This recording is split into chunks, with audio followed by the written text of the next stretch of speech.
Le message de ce matin a pour titre « Brille d'un feu plus fort ». Voilà, c'est le titre que j'avais choisi et sur la route, en y réfléchissant, je pense que je pourrais le remplacer par « Plein feu sur Jésus ». Voilà, il y a un vieux cantique qui existe, « Plein feu sur la Bible ». Connaissez ? C'est la parole de Dieu. Et en venant, je me disais, mais après tout, le chandelier, parce que c'est ce qu'on verra, il est là pour éclairer le Christ. Voilà, on verra ça. Brille d'un feu plus fort. Et j'aimerais qu'on puisse faire une sorte de survol d'Apocalypse, chapitre 1 à 3. Voilà, que Dieu soit béni. Pour commencer, pour reprendre une prière qui a été faite, qui parlait du prochain retour de Christ, j'aimerais vous dire ceci, quoi qu'il advienne, attendons qu'il revienne. Amen. C'est pas pour le plaisir de faire une rime, hein, c'est très sérieux. Quoi qu'il advienne, attendons qu'il revienne. Ne nous endormons pas. Voilà, restons vigilants. Voilà. Soyons attentifs aussi au rappel des prédications, aux rappels qui nous sont faits dans les prières, aux rappels qui nous sont faits aussi par différentes séries d'événements qui sont autour de nous. Vous connaissez ce qui défile sur les chaînes info. Redisons-le nous, quoi qu'il advienne, attendons qu'il revienne. Si on regarde la conclusion de l'Apocalypse, je ne sais pas, par exemple, un feu d'artifice au 14 juillet, en général, la dernière fusée qui part, c'est ce qu'on appelle le clou final. Bien, l'Apocalypse n'est pas sans reste aussi, elle a un clou final. Ces trois paroles du Christ, c'est Apocalypse 22, verset 7. « Et voici, je viens bientôt. » Après, verset 12, « Voici, je viens bientôt. » Et verset 20, Apocalypse 22, « Oui, je viens bientôt. Amen. » Amen. Et je crois que c'est un rappel et c'est aussi une façon pour nous ce matin de nous réveiller et de se redire que oui, Jésus revient bientôt. Cette parole est certaine et entièrement digne d'être reçue. Si vous lisez l'Apocalypse, il ne faut pas avoir peur déjà du mot Apocalypse, ça veut dire révélation. Ça veut dire qu'il y a un voile qui est apposé sur certaines choses et le Saint-Esprit les a révélées, a ôté le voile pour l'apôtre Jean et lui a montré des choses. Mais au-delà de toute cette série d'événements qui doivent arriver, qui arriveront, le voile est levé sur la personne du Christ.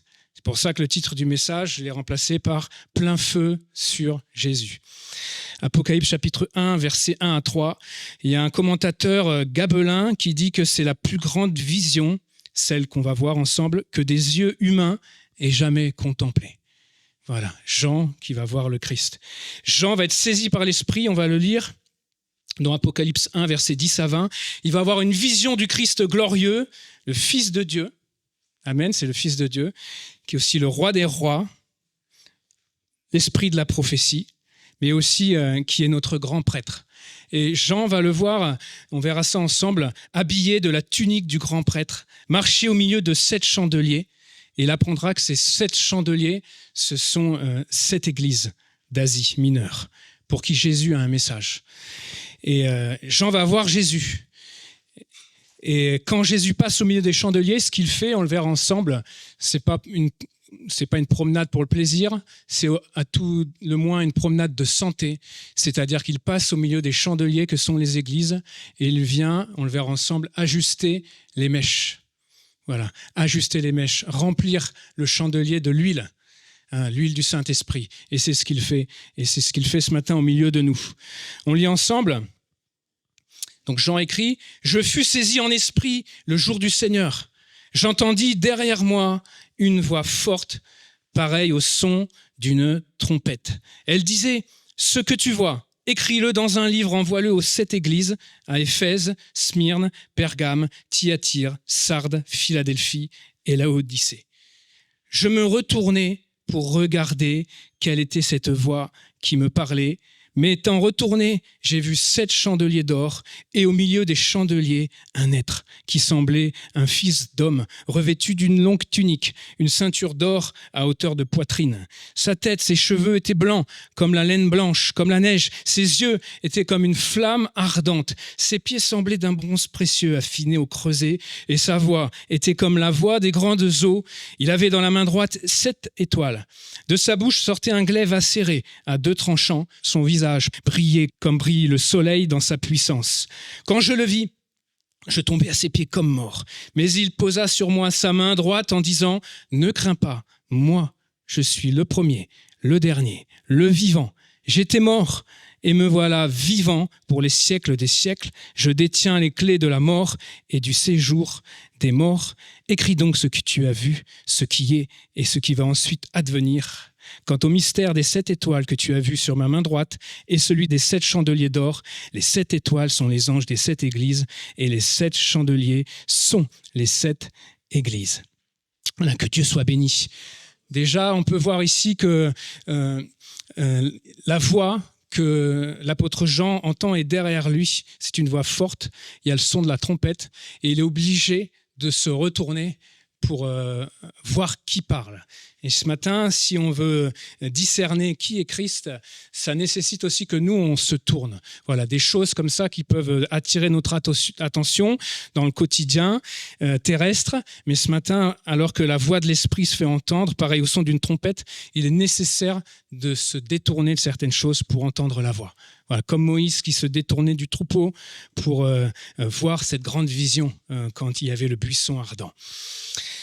On parlera d'ajuster les mèches. C'est dommage, je l'ai laissé dans ma voiture, mais j'avais apporté une lampe en terre cuite que ma mère m'a offerte. Et c'est une lampe qui vient du Cher. Et elle est fabriquée dans le Cher. Et elle fonctionne avec de l'huile de noix, enfin avec une autre huile, mais c'est recommandé de mettre de l'huile de noix. Et alors qu'on met une mèche à l'intérieur, il faut bien plonger la mèche. Et pour l'allumer, si vous n'êtes pas très habile au début, ça peut faire des champignons noirs de fumée. Je ne sais pas si vous avez déjà essayé d'allumer les vieilles lampes à huile. Voilà. Et il est nécessaire de bien imbiber la mèche, de bien ajuster la longueur. Si vous la sortez trop, ça brûle et ça fait de la fumée. Si vous la sortez pas assez, ça brûle à peine et ça éteint. Mais si vous ajustez bien la mèche, eh bien, ça produit une lumière. Voilà, et il n'y a pas de mauvaise odeur. Et c'est ce que fait le Seigneur ici au milieu des chandeliers, on le verra, c'est qu'il passe au milieu des chandeliers, des lampes, il ajuste les mèches. Et c'est ce que le Seigneur veut faire ce matin dans nos vies. Voilà, il faut être conscient, c'est Spurgeon qui dit ça, que même les lampes consacrées ne peuvent pas donner de lumière sans huile. On a besoin que les lampes que nous sommes soient remplies d'huile. Et qu'est-ce que c'est dans l'Écriture, l'huile ? Vous le savez, c'est l'onction de celui qui est véritable, le Saint-Esprit. Amen. Jésus, d'ailleurs, compare nos vies chrétiennes à une lampe à huile. Quand il dit, Matthieu 5, 14 à 16, « Vous êtes la lumière du monde. » Une ville située sur une montagne, vous êtes bien placé pour le savoir, une ville située sur une montagne ne peut être cachée, peut-être parfois par un nuage, comme ce matin, et on n'allume pas une lampe pour la mettre sous le boisseau ou sous un seau, mais on la met sur le chandelier, et elle éclaire tous ceux qui sont dans la maison, que votre lumière luise ainsi devant les hommes, afin qu'ils voient vos bonnes œuvres et qu'ils glorifient votre Père qui est dans les cieux. Je noterai ici qu'il n'est pas écrit « afin qu'ils voient votre bon cœur », mais qu'ils voient vos œuvres. Parce que le bon cœur, c'est utile que s'il y a des œuvres. Si tu as bon cœur et qu'il n'y a pas d'œuvre derrière, c'est pas intéressant. Si tu as la bonne volonté pour Dieu, mais que tu fournis pas derrière, c'est pas intéressant. La bonne volonté pour Dieu, c'est intéressant que dans la mesure où tu as quelque chose à donner. Voilà, au moins déjà de te donner toi, ton temps, ton énergie, ta force pour le Seigneur. Le message ce matin, c'est de dire que la vie chrétienne, c'est comme un feuilleton. Quand j'étais gamin, il y avait Santa Barbara qui passait à la télé. Voilà, les inconnus ont détourné ça par Sate Barbara. Mais l'épisode 2 reprenait là où avait fini l'épisode 1. Et le 3, là où avait fini l'épisode 2. Et le 4, vous avez compris. Je ne sais pas combien il y a de saisons, combien il y a d'épisodes, mais c'était un feuilleton. Et nous, dans nos vies, on ne connaît pas les saisons. On ne connaît pas le nombre d'épisodes. Peut-être aujourd'hui le dernier. Peut-être c'est la dernière saison de ta vie ou pas. Dieu seul le sait. Mais ce qui est certain, c'est que dans ta vie chrétienne, c'est un feuilleton quotidien où tu as besoin que le Seigneur vienne ajuster la mèche. Et parfois la remplacer. Et c'est hyper important. Et la vie, en fait, c'est une succession de réglages de mèches. Et je ne viens pas à l'église je peux y aller pour le plaisir, mais on va dire pour faire beau. Je viens à l'église parce que j'ai besoin que ma mèche soit ajustée par le Seigneur. Et le Seigneur ajuste les mèches dans l'église, là où il fait connaître sa sagesse infiniment variée. Il ne fait pas que à la maison, il fait à la maison, mais il fait aussi dans l'église, dans le rassemblement du peuple de Dieu. Ce serait dommage de bouder les rassemblements de Dieu. La seule chose ça fera que ta mèche brûlera au lieu de briller, ou alors elle brillera, mais avec une flamme vacillante. Et ce n'est pas ce que tu veux, et surtout, encore ce que tu veux, c'est une chose, mais ce n'est pas ce que le Seigneur veut. Amen. Donc on va voir ça. Il est au milieu des chandeliers. Ça rappelle à Jean forcément le Pentateuque où le grand prêtre marchait au milieu devant le chandelier dans le lieu saint. Vous connaissez un peu tout ça ? C'est pas mon propos ce matin, mais le premier temple construit par Moïse sous l'impulsion de l'Éternel, selon le modèle que Dieu avait donné, était constitué de 3 parties, le parvis, le lieu saint et le lieu très saint. Voilà, le parvis, c'est là où il y avait la cuve d'airain, des choses comme ça, et c'était l'extérieur. Le lieu saint, c'était déjà l'intérieur, mais c'était pas le lieu très saint non plus. Dans le lieu saint, la seule source de lumière qu'il y avait, c'était le chandelier. Et il y avait des tapisseries avec des dessins spirituels, on va dire comme ça, dessinés dessus. Et la lumière, en fait, se projetait sur les tapisseries. Pour dire quoi, faire rapidement le lien aujourd'hui, nous, l'Église, c'est comme si on était à l'intérieur du lieu saint. On est dans le lieu saint. Et la lumière du chandelier, qu'est le Saint-Esprit, elle éclaire, oui, des choses spirituelles, mais là, on le voit, c'est Jean qui nous le montre, elle est là pour éclairer qui est Christ. C'est pour ça que je vous ai dit plein feu sur Christ. Et l'Église est intéressante parce qu'elle va jeter sa lumière sur Christ. C'est pour jeter la lumière sur un chantre, c'est pas intéressant. C'est pour jeter la lumière sur des personnes qui jouent des instruments, sur un homme ou une personne, c'est pas intéressant. Le chandelier, le Saint-Esprit, il est là pour éclairer le Christ, la personne du Christ et les choses spirituelles. Amen. Et nous, on est comme ça, l'Église, on est dans le lieu saint. On entend un peu les bruits qui sont dans le parvis à l'extérieur, surtout quand on est à l'église, c'est notre chambre haute. Mais on sait que derrière le voile, il y a ce temps où il y aura la rencontre avec l'Éternel. Amen. La rencontre parfaite. Et nous, on est là, en fait. On est ni dans le parvis où c'est le temporel, ni dans le lieu très saint où il y a la rencontre parfaite. Quand le parfait sera venu et quand ce qui est partiel disparaîtra. Voilà. C'est un peu l'histoire de dire, on est dans le monde, mais on n'est pas du monde. On est déjà racheté. On a déjà reçu les arts de l'esprit. On a reçu un avant-goût de ce qui nous attend dans le ciel. Mais on a encore les pieds sur terre. Amen. Pour faire court. Que Dieu soit béni. Mon premier point là pour vous éclairer sur cette prédication et être le plus pertinent possible et être nourrissant. Le premier palier, c'est comprendre le chandelier. Je vous ai mis une image là pour que vous représentiez ce que faisait le grand prêtre. Et c'est ce que voit Jean. Sauf qu'au lieu d'être le grand prêtre, selon l'Ancienne Alliance, c'est le Christ. Exode 25 nous en apprend un peu plus sur ce chandelier. C'est l'Éternel qui parle à Moïse. « Tu feras un chandelier d'or pur. Ce chandelier sera fait d'or battu. Son pied, sa tige, ses calices, ses pommes et ses fleurs seront d'une même pièce. 6 branches sortiront de ses côtés, 3 branches du chandelier de l'un des côtés et 3 branches du chandelier de l'autre côté. Et il y aura sur une branche 3 calices en forme d'amande avec des pommes, des fleurs, et sur une autre branche 3 calices en forme d'amande avec des pommes, des fleurs. Il en sera de même pour les 6 branches sortant du chandelier. » Et je passe au verset 37 d'Exode 25. « Tu feras ces 7 lampes qui seront placées dessus, de manière à éclairer en face. » Pour nous, le Christ. Ces mouchettes et ces vases à cendre, ces mouchettes, donc ces ciseaux avec un petit réservoir pour recueillir la cendre, et ces vases à cendre seront d'or pur. On emploiera 1 talent, 30 kilos d'or pur pour faire le chandelier avec tous ses ustensiles. Regarde et fais d'après le modèle qui t'est montré sur la montagne. Voilà. Pour vous dire, ce chandelier qui nous explique en fait déjà ce que sera le rôle du Saint-Esprit ou du Saint-Esprit dans l'Église, dans le cœur de chaque croyant, eh bien, il y a déjà cette notion de perfection. cette notion de porter du fruit, cette notion de fertilité, de fécondité, de bénédiction. C'est ça aussi le chandelier. Et vous avez vu, bon, c'est pour faire rapidement, mais c'est une branche qui tient les 6. Et ça, c'est ce qu'on pourrait dire le Christ qui tient notre humanité. Voilà. C'est l'Apocalypse qui nous explique, j'aime pas trop les prédications sur les chiffres, mais c'est intéressant de le noter, que 6, c'est le chiffre de l'homme. C'est ce qu'on voit dans l'Apocalypse. Et 7, la perfection. Et on peut voir dans cette image-là de la tige centrale qui tient les 6 autres, le Christ qui tient son Église. Amen. C'est lui le pilier. C'est lui qui est au centre. C'est lui la source. Amen. Que Dieu soit béni. C'est lui le vase au milieu des 6 vases qui a changé l'eau en vin, comme on l'a chanté. Il est le parfait. Que Dieu soit béni. Donc l'image du chandelier, ça vient de là, ça vient du Pentateuque. Et le chandelier, il y a quelque chose qui est intéressant, on le verra juste après, c'est que le chandelier a besoin d'être nettoyé. Parce qu'il y a de l'humanité. Comme dit cet homme, là où il y a de l'homme, là où il y a l'homme, il y a de l'hommerie. Et là où il y a l'homme, il y a aussi des bassesses, des choses pas correctes. Et là où il y a une église avec des hommes et des femmes, eh bien, il y a des choses qu'on pourrait comparer à de la suie.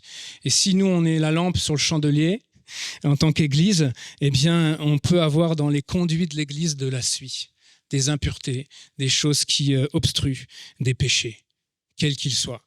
Et nous avons besoin de laisser le grand je suis, le Dieu des esprits, de toute chair, éclairer nos yeux et retirer notre suie. Amen. Voilà. Nous, on est là pour briller en tant qu'Église. On est la lumière du monde. Jeter la lumière en avant sur Christ, sur les enseignements des Écritures, comme le chandelier sur le grand prêtre et sur les tapisseries avec les broderies. Mais en faisant cela, à cause de notre humanité et surtout de notre péché, eh bien, on peut des fois brûler au lieu de briller ou être proche de s'éteindre. Et c'est pour ça qu'on a besoin d'ajustement. Lévitique 24, versets 1 à 4, l'Éternel parla à Moïse et dit « Ordonne aux enfants d'Israël de t'apporter pour le chandelier de l'huile pure d'olive concassée afin d'entretenir les lampes un jour sur 7, vous avez compris, je ne vais pas faire le prédicateur, continuellement. » Voilà. Là, il y a quelque chose. On doit avoir de l'huile pure. On n'est pas à l'église pour se remplir de psychologie. On n'est pas à l'église pour se remplir de philosophie.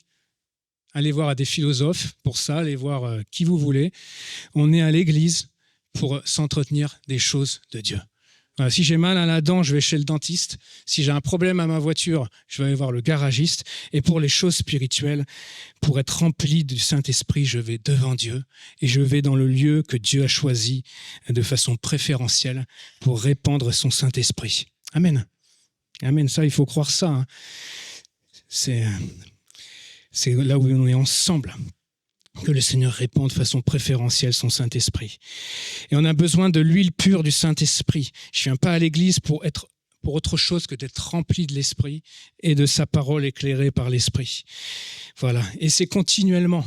Voilà. Pour que ça fonctionne bien, les réglages, j'ai besoin, la parole de Dieu appelle ça l'assiduité. Voilà. J'entends des chrétiens, moi je viens pas à l'église par habitude, je l'ai déjà prêché ici, mais je le refais. T'as tort. Et vous avez tort de dire ça si vous le dites, parce que moi je lis que Paul, c'était son habitude, sa coutume même, de se rendre au lieu de culte. Et je vois que Jésus aussi avait des habitudes. Vous regarderez, vous taperez Jésus plus habitude, et vous verrez que Jésus avait des habitudes. Alors si le Christ avait l'habitude d'aller dans le rassemblement des croyants avec les disciples, est-ce que nous on est plus grand que le Christ pour ne pas aller dans le rassemblement? C'est une question que je vous pose. Mais c'est vite répondu, comme dit l'autre. Voilà. Que Dieu soit béni, il faut entretenir continuellement, c'est régulier. Besoin que le Seigneur vienne récurer ce qu'il y a dans mon cœur, nettoyer. Verset 3, Lévitique 24. C'est en dehors du voile qui est devant le témoignage, dans la tente d'assignation ou du rendez-vous, qu'Aaron la préparera pour que les lampes brûlent continuellement du soir au matin en présence de l'Éternel. C'est une loi perpétuelle pour vos descendants. Il arrangera les lampes sur le chandelier d'or pur pour qu'elles brûlent continuellement devant Dieu. Et l'Église, elle doit briller continuellement. continuellement. Pour ça qu'il y a la Sainte Seine, pour se rappeler de ces choses. C'est pour ça qu'on se supporte les uns les autres, parce que la volonté de Dieu à notre égard, c'est qu'on abonde en action de grâce. Dieu veut se glorifier au milieu de nous par des prières, par les prières qu'on lui porte, par les louanges qu'on lui porte. C'est comme ça. Il siège au milieu des louanges de son peuple. Et nous, on veut les lui donner. On ne veut pas se refuser à lui. On ne veut pas faire comme Vashti et se refuser à notre roi. Voilà, sinon, vous chercherez dans le livre d'Esther, mais les conséquences ne sont pas bonnes pour elle. Nous, on veut au contraire se présenter devant notre Dieu et le laisser faire le travail. Amen. Notre fonction, c'est d'éclairer. J'étais un temps dans la fonction publique et les fonctionnaires disaient « un fonctionnaire, c'est fait pour fonctionner ». Voilà, quoi qu'il arrive. Voilà, nous, heureusement, notre Dieu, le ministère du Saint-Esprit est un bon ministère qui nous donne les moyens de fonctionner. Et on a tout pour vivre dans la piété. Mais notre fonction, c'est d'éclairer. On est là pour fonctionner en tant qu'Église. À notre lumière, on peut éclairer ceux qui servent Dieu, ceux qui adorent dans le sanctuaire. On doit briller. Que Dieu soit béni. Et pour ça, on a besoin, je me répète, de l'huile pure du Saint-Esprit. Et on a besoin, on va le voir, que les mouchettes, c'est dans les Écritures, que les ciseaux d'or avec un réservoir passent sur nous. Et on a besoin aussi du vase à cendre. Et Kezako, qu'est-ce que c'est ? C'est mon point 3. Une petite rime comme ça. Que dans notre cœur encore virevoltent ces ciseaux d'or. Que dans notre cœur, que dans ton cœur encore, continuellement virevolte ces ciseaux d'or. Voilà. Quand je vais chez le coiffeur, je suis toujours abasourdi. Il y a certains coiffeurs qui sont ultra rapides. Plutôt des coiffeurs masculins, parce que c'est pas le même type de coiffure chez les femmes, mais quand vous allez chez l'arabe du quartier, comme on dit, qui vous coupe les cheveux, tac, tac, tac, tac, ça virevolte au-dessus de votre tête. Et bien, on a besoin que les ciseaux d'or de la prédication virevoltent dans notre cœur. Voilà. La foi vient de ce qu'on entend. Et ce qu'on entend vient de la prédication de la croix. C'est notre traduction. La foi, c'est une oreille. C'est une oreille. Et ce qu'on entend doit venir d'une prédication en accord avec ce que la Bible dit. Voilà. La foi vient de ce qu'on entend. Ce qu'on entend vient de la parole de Dieu. Ici, vous avez en image ces fameuses mouchettes. Voilà. Donc, c'est une paire de ciseaux avec un réservoir. Le grand prêtre les passait comme ça, et les servants les passaient sur les chandeliers, et en ajustant la mèche, il recueillait la cendre. Tout ce qui n'était pas bon, il l'enlevait et il la mettait dans le vase à cendre pour qu'on l'oublie. Voilà. Et on a besoin de ça. On a besoin que la prédication de la croix, elle fasse son travail dans nos vies, continuellement.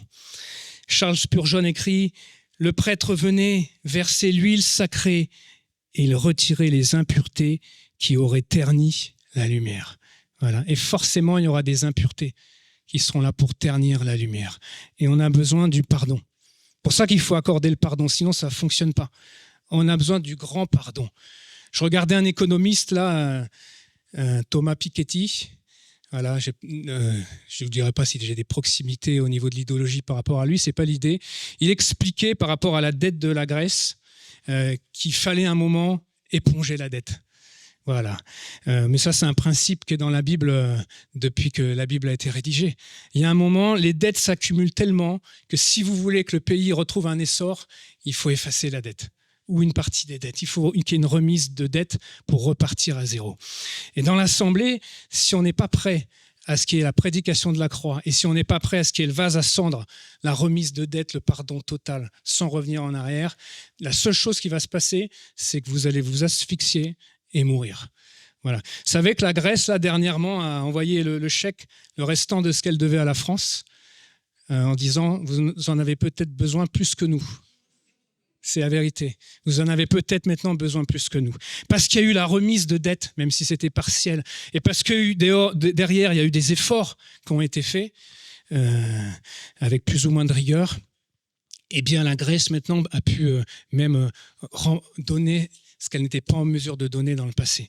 Et dans l'Église, c'est pareil. Vous ne pourrez pas donner, vous ne pourrez pas servir, même dans vos vies personnelles, vous ne pourrez pas tenir si vous ne permettez pas à la prédication de la croix, à la parole du Christ, de faire son travail dans vos cœurs, et si vous ne permettez pas qu'il y ait le vase à cendre. Si vous remarquez, je fais la même prédication que la dernière fois avec le vase, mais je prends un autre angle. Mais c'est la même chose que je vous prêche. Il faut le pardon. Il faut la remise de dettes pleine et entière. Voilà. On a besoin que l'Éternel vienne moucher les mèches, que le grand Jésus vienne évacuer les cendres, qu'il vienne avec ses mouchettes, ces sortes de grands ciseaux, couper ce qui est mort, couper ce qui est cendre, qu'il vienne gratter, ôter ce qui pollue les conduits, ce qui empêche l'huile de circuler et donc la flamme de briller.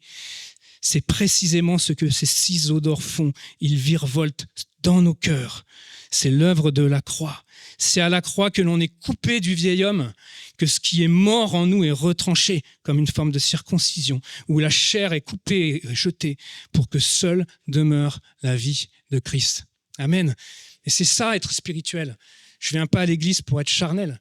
On ne vient pas à l'église pour se bouffer le nez, comme on dit à la campagne. On ne vient pas à l'église pour se regarder en chien de faïence. On ne vient pas à l'église pour des cancans. On ne vient pas à l'église pour des commérages. On ne vient pas à l'église pour des murmures. On ne vient pas à l'église même pour crier contre Dieu. On est là pour être avec celui qui a dit « plaide avec moi ta cause ». On est là pour s'approcher de celui qui intercède pour nous. Voilà. Donc laisse la prédication de la croix faire son travail et laisse aussi le pardon évacuer les cendres.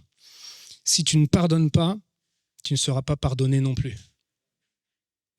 Si tu ne pardonnes pas, tu ne seras pas pardonné non plus. Je le redis, si tu ne pardonnes pas, tu ne seras pas pardonné non plus. Et on est là aussi pour être rempli du Saint-Esprit. Le grand prêtre venait avec l'huile, premièrement, il remplissait les réservoirs du chandelier. Ça, c'est bien de savoir qu'il vient avec l'huile, premièrement, il nous remplit. Il vient nous remplir. C'est quelque chose de bon. Et quand il m'a rempli de son amour, je peux que, moi, après, donner l'amour. Quand j'ai reçu son pardon, je peux que redonner le pardon. Elle a péché beaucoup. Il lui a été beaucoup pardonné. C'est pour ça qu'elle a aimé beaucoup. Il y en a ici, peut-être qui pensent qu'ils ont peu péché. Peut-être qu'ils n'ont pas été assez convaincus de pécher. Comme ils pensent qu'ils ont peu péché, comme ils pensent qu'on leur a peu pardonné, ils pardonnent peu et ils aiment peu.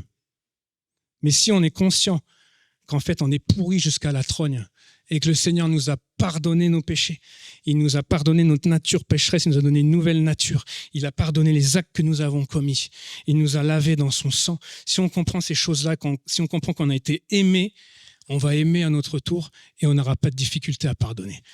Moi, alors il y a des choses où c'est dur de pardonner, mais il y a plein de choses où je ne prends pas ombrage des choses qu'on m'a faites, parce que je me suis dit, j'ai tellement fait et j'ai tellement été un pourri que qui suis-je pour retenir le pardon? Et vous n'êtes pas meilleur que moi, je vous le dis. Que Dieu soit béni. Mais regardez, il vient premièrement avec l'huile. L'idée, c'est pas de se rabaisser, de se flageller là, avec des bâtons, de faire une procession sur les genoux. Vous savez, Jean a dit, il faut qu'il croisse et que moi, je diminue. Vous savez, c'est pas l'inverse. La religion, c'est il faut que tu diminues en espérant que peut-être Christ va grandir. La foi chrétienne, c'est il faut que lui grandisse. Premièrement, c'est l'huile. Il me remplit de son huile. Il me remplit de son esprit. Et parce que je suis rempli de l'esprit, par l'esprit éternel, comme Christ quand il est allé à la croix, je peux m'offrir et je peux me donner et je peux accepter que la prédication fasse son travail et vienne me séparer. Que Dieu soit béni. Que la lumière soit. Et que l'ombre soit écartée. Toutes les églises de Christ sont comme des lampes d'or sur le chandelier. Elles ont besoin de l'entretien du grand prêtre, qui est Jésus. Chaque lampe doit permettre au grand prêtre d'arranger ses mèches et de nettoyer ses conduits pour briller devant Dieu. Chaque vie est une lampe sur laquelle il veut déposer la flamme de la Pentecôte. Je ne parle pas de la Pentecôte où on t'impose les mains, que tu tombes par terre et que tu... Ça, c'est une fausse Pentecôte. Mais si tu veux la flamme de la vraie Pentecôte, accepte la prédication de la croix. Accepte l'action du Saint-Esprit.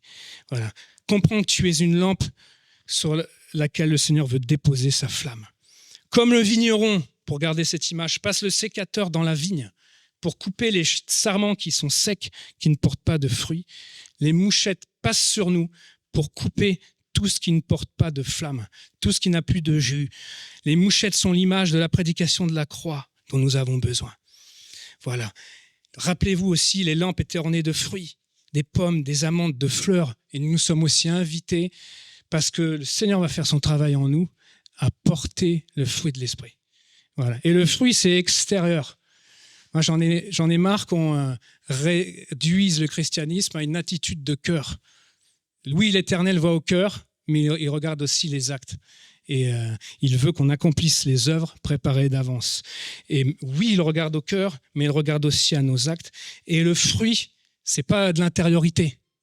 Le fruit, c'est quelque chose que tu produis, que tu extériorises pour bénir l'autre et qui porte en lui une semence pour que l'autre puisse faire la même chose que toi à son tour.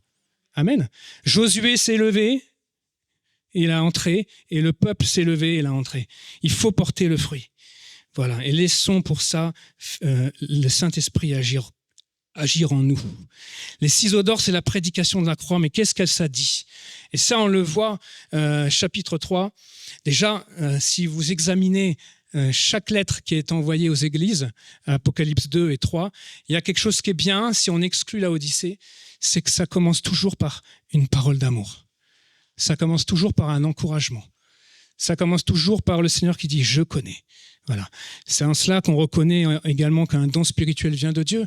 C'est que ça commence pas tout de suite en tabassant, en charclant. Ça commence par dire « Je te connais, je t'aime, je sais qui tu es. Mais voilà, j'ai quelque chose contre toi, un reproche. Et ce quelque chose contre toi, si tu continues, ça va avoir telle et telle et telle conséquence. Mais si tu acceptes que je passe mes ciseaux d'or, mes mouchettes, si tu acceptes qu'on enlève ce qui est mort et qu'on le mette dans le vase à cendre, eh bien tu pourras briller d'un feu plus fort et mettre les pleins feux sur Christ et sur les choses spirituelles. Vous comprenez? Voilà, c'est ça le message ce matin. C'est ça le message ce matin. Le Seigneur a une parole appropriée pour chaque église, on le voit. Ça commence par dire « Je te connais, je t'aime, je sais qui tu es, mais j'ai quelque chose contre toi. Si tu continues sur ce chemin-là, ça va mal finir.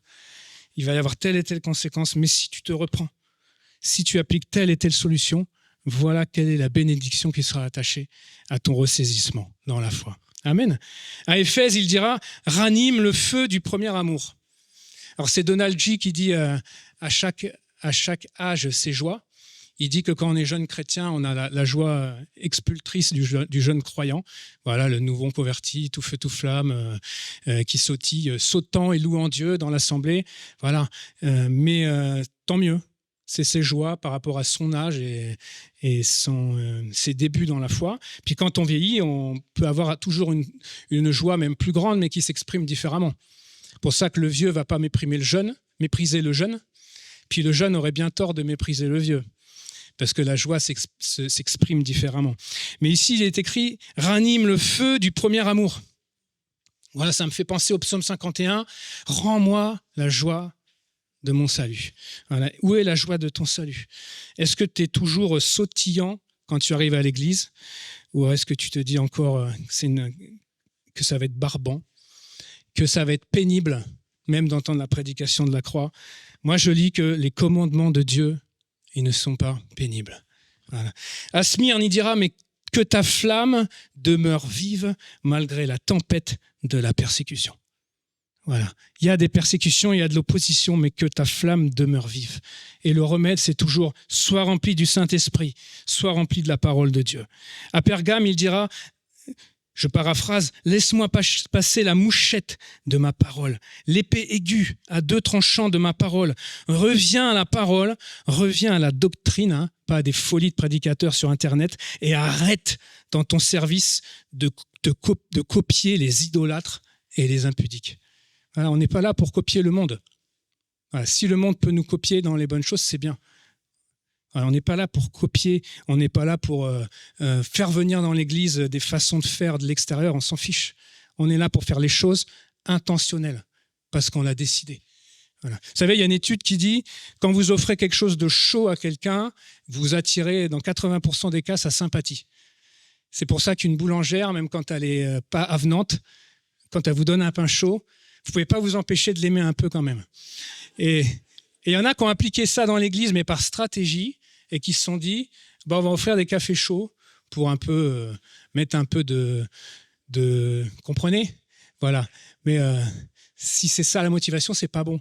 Mais si votre motivation, c'est vous dire, moi, on aime les gens, on veut un temps de communion avec eux, de discussion, et puis on ouvre un temps où autour d'un café, on sympathise, ça c'est bien. Comprenez?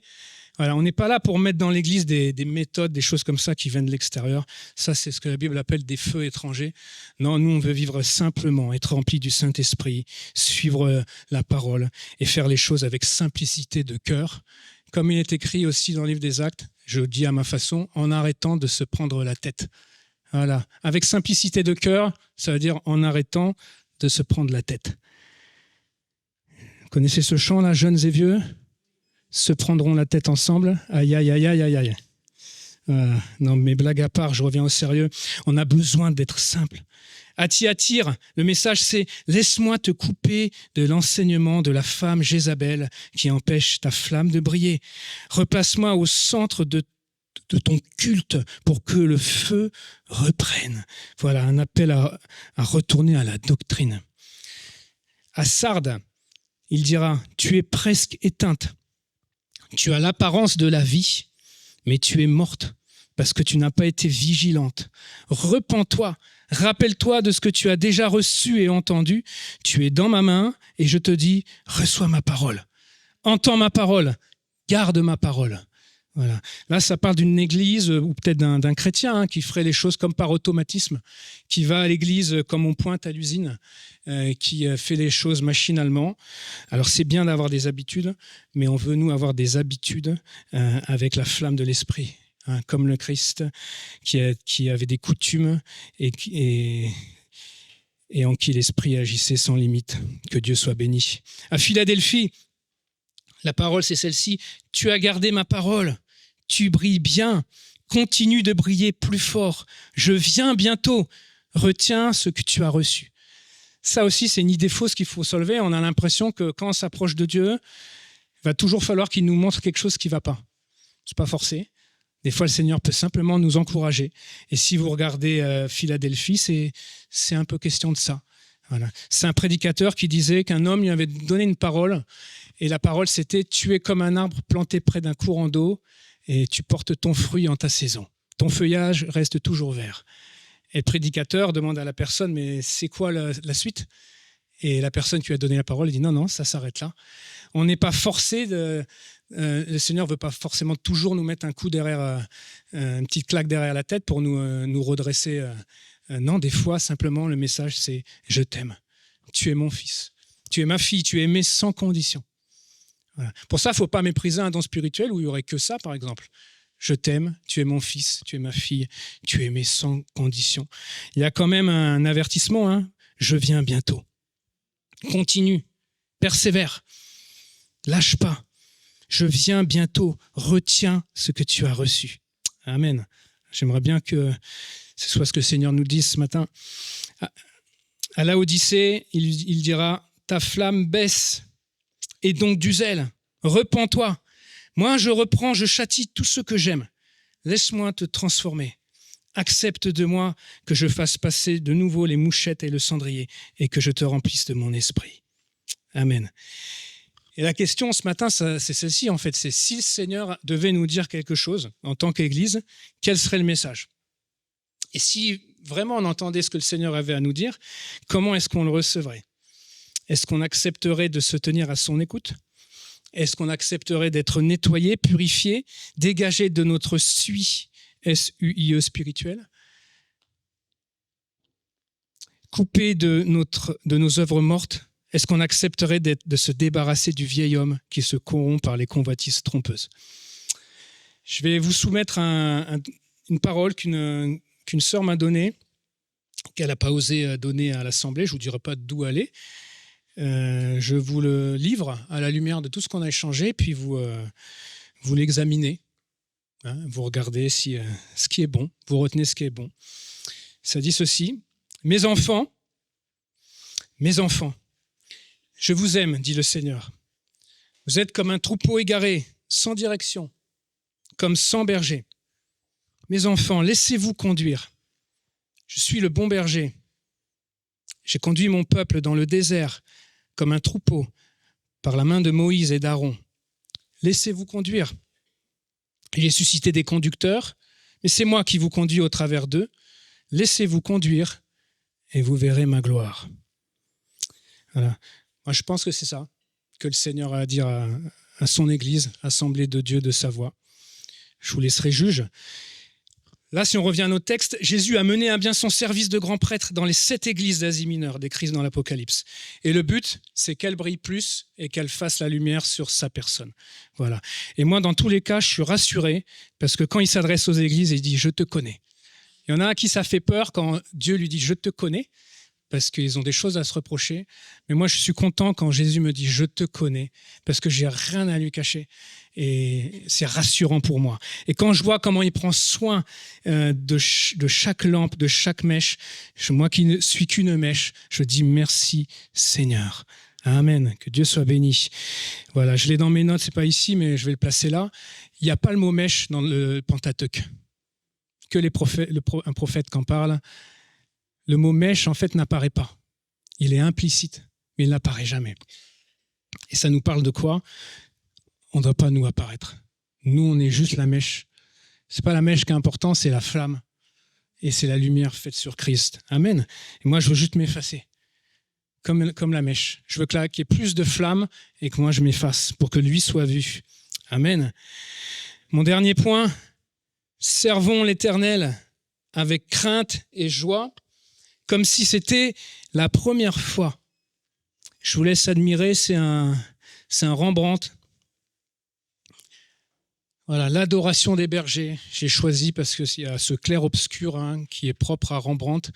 Ça me parlait de l'histoire de lieux saints. Et ça parlait aussi de la vie chrétienne, où c'est des clairs-obscurs. Voilà. Alors si tu regardes le côté obscur, tu te dis il n'y a pas d'espoir, c'est fini. Si tu regardes le côté de la lumière, tu te dis que dans la lumière, eh bien, il y a le Christ. Voilà, là, on le discerne mal si vous regardez l'enfant. J'ai choisi volontairement une image où il n'y avait pas forcément de représentation très précise, mais ça nous dit que dans la lumière, il y a Christ. Amen. Et regardons un Christ. Quand le Saint-Esprit éclaire les Écritures, on trouve Christ. Parce qu'il a dit, vous me trouverez si vous me cherchez de tout votre cœur. Et je voulais dire ça. Dans tout ce que je vous parle là, pas pour vous bassiner, mais on doit aller vers la crainte, mais on doit aussi aller vers la joie. C'est étonnant, c'est écrit, psaume 2, « Servez l'Éternel avec crainte ». Et psaume 100, verset 2, « Servez l'Éternel avec joie ». Servez l'Éternel avec crainte, réjouissez-vous avec tremblement. Et de l'autre côté, servez l'Éternel avec joie, venez avec allégresse en sa présence. Moi, je veux les deux, la crainte et la joie. Exode 30, versets 7 à 8. Il y a quelque chose qui est notable quand il y a les mouchettes qui passent sur les mèches, c'est ceci. Aaron fera brûler, je rajoute sur l'autel des parfums, du parfum odoriférant. Un parfum qui produit une odeur, là je commente. Un parfum qui reste. Un parfum qui remplit tout l'espace. Un parfum qui est entêtant. Un parfum qui est obsédant. Un parfum odoriférant.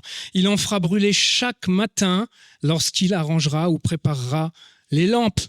Il en fera brûler aussi entre les deux soirs lorsqu'il arrangera les lampes.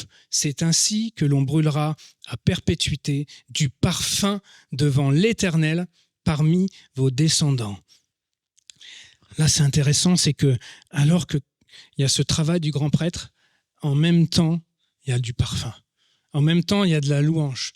Et tout ce que je vous dis, quand on s'offre comme ça, en fait, quand on est prêt à ce que les mouchettes passent, ça veut dire qu'on dit au Seigneur, non pas ma volonté, mais ta volonté. Je renonce à ceci et je m'attache à cela. J'en ai assez de cette cendre. Moi, je veux ta gloire. Je veux pas la cendre, je veux le diadème, je veux pas les vêtements de deuil, je veux les vêtements d'allégresse. Je veux pas ce qui est mort, je veux ce qui est vie.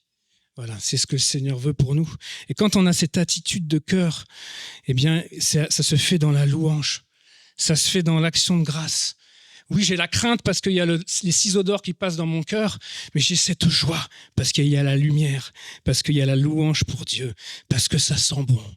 parce que c'est bon ce que Dieu fait, parce qu'il y a l'odeur du Christ, de la connaissance de Christ qui est répandue comme ça, tout autour de moi, tout autour de l'Église, dans l'Église. Et ça sent bon, Jésus-Christ, ça respire. Amen. C'est Ésaïe, chapitre 11, versets 2 et suite, qui parle aussi de ce chandelier. Ça respire. Il respirera la crainte de l'Éternel. Il trouvera son délice, son plaisir dans la crainte de l'Éternel. Il ne sera plus comme Saul qui respirait la menace et le meurtre, le blasphème, des choses dégoûtantes. Non, il respirera la crainte de l'Éternel. Amen, parce qu'il sera rempli de l'huile de l'Éternel. Que Dieu soit béni. C'est pas la prédication de la croix quelque chose qui est morbide. C'est pas quelque chose qui est austère. Oui, il y a pas d'austérité, mais il y a de la gravité. Quand les ciseaux d'or ils passent dans nos cœurs, il y a de la louange. L'action du Seigneur, ça fait, oui, remonter des choses nauséabondes à la surface, ça c'est sûr, mais à côté de ça, c'est couvert par la louange à son nom. C'est pas agréable quand on le voit extirper toute cette boue, tout ce charbon noir, toutes ces choses puantes qui sont dans nos cœurs. C'est pas agréable, ça pue. Excusez-moi du terme, c'est puant. Mais heureusement, il y a la grâce. Ce bon parfum de la grâce. La croix, c'est un passage obligé. Oui, c'est la honte publique, c'est l'horreur, c'est le sacrifice sanglant. Oui, c'est les crachats, c'est la couronne d'épines. Oui, c'est l'abaissement. Mais derrière la croix, il y a la résurrection. Derrière la croix, il y a le pardon. Derrière la croix, il y a la rédemption. La croix, c'est un passage obligé, parce qu'on ne peut pas vivre avec une lampe polluée, obstruée, semi-éteinte. Le témoignage chrétien ne doit pas être une flamme qui vacille avant que de s'éteindre. Donc que le Seigneur vienne nettoyer nos vies, ajuster les mèches. Voilà. Et s'il y a des champignons noirs comme ça, on ne va pas crier « haro » sur le pasteur. Et s'il y a des champignons noirs comme ça, quand on soulève un peu les choses sales et ça fait remonter des choses qui puent, on ne va pas dire « je ne viens plus à l'église ». Et quand il y a le travail comme ça qui est fait en profondeur et que ça fait remonter des choses qui n'ont pas leur place dans l'assemblée, qu'est-ce qu'on va faire ? On va laisser le Seigneur arranger les choses, nous remplir de l'esprit et nous amener plus loin. Nous ne devons pas fixer nos yeux sur les champignons noirs éphémères des choses qui viennent troubler notre vie et notre vie personnelle, notre vie d'église, mais nous devons fixer les yeux sur la nuée de la gloire qui entoure Christ. Amen. Ce pas les nuages noirs là qui s'élèvent de l'église qui sont intéressants. Ce qui est intéressant, c'est cette nuée qui est autour de Christ. Cette gloire merveilleuse, comme l'appelle Pierre, cette gloire merveilleuse où il y a la voix du Père qui se fait entendre à nous et qui nous dit en parlant du Christ, « Celui-ci est mon Fils bien-aimé, en qui j'ai mis toute mon affection. Écoutez-le. » Et si vous vous placez en Christ, vous recevrez cet amour dont j'aime le Christ. Amen. Et moi, je veux recevoir l'amour du Père. Alors que les ciseaux d'or passent sur ma vie, alors que j'entoure Jésus de mes louanges, alors que je couvre le nuage noir du péché par un nuage de louanges, ça ne veut pas dire que je fais comme si ça n'existait pas. Dans tous les cas, ça existe. C'est que je préfère au péché la grâce. Et là où le péché a abondé, moi je veux que la grâce de Dieu vienne surabonder. Nous devons couvrir le nuage noir du péché par un nuage de louange à notre Dieu. Le nuage de notre louange doit repousser, écraser, neutraliser, fébriser, remplacer le nuage noir malodorant du péché par le parfum odoriférant. Amen. Jésus, viens ôter le péché, Seigneur. Viens ôter la cendre. Viens ôter les déchets graisseux. Fais de nous des lampes nouvelles. Amen. Remplis-moi de la bonne huile du Saint-Esprit. Et que toujours dans ces lieux, la prédication de la croix vienne agir dans ma vie, dans une atmosphère de louange. Amen. C'était mon dernier point, je termine. Donc que toujours brillent nos mèches et que jamais l'huile ne sèche. C'est le prophète Joël qui écrit au chapitre 1, verset 10. « Les champs sont ravagés, la terre est attristée, les blés sont détruits, le mou est tari. » Déjà, ça c'est dur tout ça. Les champs sont ravagés, la terre est attristée. On peut penser à cet épisode d'incendie. Ça c'est terrible. Ceux qui ont tout perdu, là, les 140 maisons qui ont brûlé, c'est terrible pour eux. Les blés sont détruits, le mou est tari. Même le vin, là, ce qui pourrait me donner un peu de joie, c'est tari. Mais regardez, dans l'énumération de Joël, le pire du pire du pire, c'est ça, l'huile est desséchée. Voilà. Les champs sont ravagés, la terre est attristée, les blés sont détruits, le mou est tari, l'huile est desséchée. Et ça, le pire qui puisse nous arriver, mes frères et sœurs, c'est de ne plus permettre au Saint-Esprit de nous remplir et que l'huile soit desséchée. C'est précisément ce que nous ne voulons plus connaître. Une huile desséchée, une flamme éteinte. On veut laisser le grand prêtre Jésus s'approcher continuellement de nos vies, à la maison, dans l'église. Voilà. Je veux permettre au Seigneur d'enlever ce qui est noir, ajuster les choses. Dans Matthieu 12, 20, il y a une bonne nouvelle, ça dit « Je n'éteindrai pas la mèche qui brûle encore ». Vous savez, est-ce qu'à bout d'un moment, la mèche, quand on arrivait à sa fin, le grand prêtre, ce qu'il faisait, c'est qu'il prenait une nouvelle mèche, avec la mèche qui était déjà allumée, il la rapprochait, il a allumé la nouvelle, qui est imbibée de l'esprit, il enlevait l'ancienne, il mettait la nouvelle mèche, et la vieille mèche, il la mettait dans le vase à cendre et on n'en parlait plus. Et ce que dit le Seigneur, c'est qu'il ne fait pas comme ça avec nous. C'est pas parce qu'on a brûlé un temps et que là, on n'arrive plus à brûler, qu'il va nous dire maintenant, je t'enlève et au rebut, et on va passer à la nouvelle génération de chrétiens. Non, c'est tu t'es consumé, tu penses que tu ne peux plus briller pour Christ, mais non, je vais encore t'utiliser pour que tu brilles tout à nouveau. Amen. Voilà, parce que l'Éternel ne rompt pas le roseau. Il ne brise pas le roseau cassé. Amen. Vous savez, les enfants, à l'époque, ils prenaient des roseaux comme ça, ils faisaient des trous et ils en faisaient des flûtes avec les joncs. Mais comme c'était un bois fragile, je ne sais même pas si c'est du bois, mais c'était une plante fragile, quand ça se fissurait et qu'ils avaient terminé avec leur jeu, ils jetaient le roseau, ils en prenaient un autre. Mais Dieu ne fait pas comme ça avec nous. Et si ma louange ne se fait plus entendre, si ma vie de service elle est comme brisée, le Seigneur il ne va pas se dire au rebut et j'en prendrai un autre. On n'est pas des Kleenex, on est des fils et des filles. Voilà. Et ce matin, on veut laisser le Seigneur ranimer la mèche qui s'éteint. Amen. Il n'éteindra point le lumignon qui fume. Alléluia. Que Dieu soit béni. Voilà. Ajuste dans ma vie, Seigneur. Procède à des ajustements. Et le dernier verset, c'est Paul aux Galates, chapitre 2, verset 20. Ça devrait parler à des Français, si on croit que les Galates sont nos ancêtres. « J'ai été crucifié avec Christ. Je suis une mèche. » Et il a enlevé la cendre. Si je vis, si je brille, c'est plus moi qui vis, qui brille. C'est Christ qui vit en moi. Moi, je peux pas produire la flamme. La flamme, elle vient du sacrifice du Christ. Comme la flamme qui allumait le chandelier venait de l'autel. Si je vis maintenant dans la chair, même si je suis dans mon humanité, dans mes fragilités, mais si je brille, je vis dans la foi au Fils de Dieu. Ce que je vis dans mon corps, je le vis dans la foi au Fils de Dieu, qui m'a aimé et qui s'est livré lui-même pour moi. Amen.